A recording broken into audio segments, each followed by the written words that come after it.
Warning, this video heats me up. I may get a little angry. Most executives who say with their words, "Our people are our most important resource," show by their actions that they don't believe this. Evidence? Just look at the most recent spat of layoffs. Let's use Facebook as an example.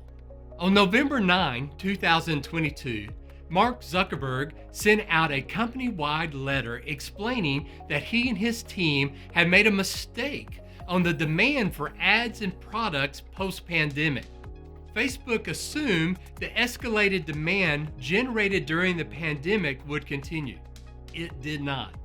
Zuckerberg stated, "I want to take accountability for these decisions and for how we got here. I know this is tough for everyone, and I'm especially sorry for those impacted." Then Facebook announced a layoff of over 11,000 employees. 2 weeks earlier, Facebook announced Q3 results that demonstrated the financial strength of the company despite the strategic error of Facebook leadership.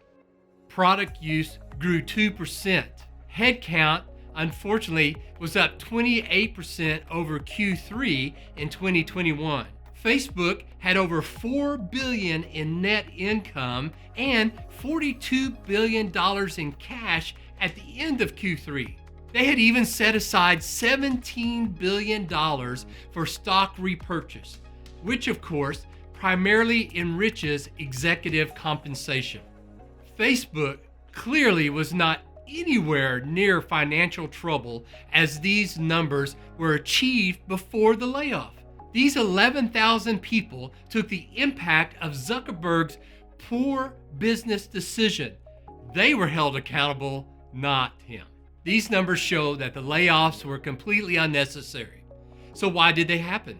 Because Zuckerberg and his team did not practice servant leadership and the trait of humility. They thought more of themselves instead of using their creative prowess and financial stability to consider what was best for these 11,000 humans who are the most important resource of a company. The Apostle Peter teaches us the importance of humility when he wrote, "All of you, clothe yourself with humility toward one another." Humility as a leadership trait means to behave in a way that does what is best for others.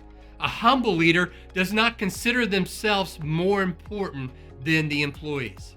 What would a humble leader do in this case? They would start with what is best for the 11,000 employees who are no longer needed in their current roles.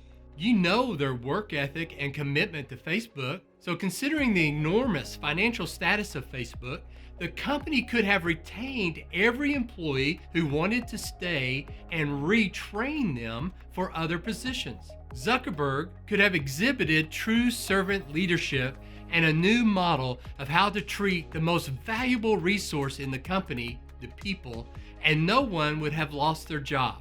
But he didn't. He just did what everybody else does.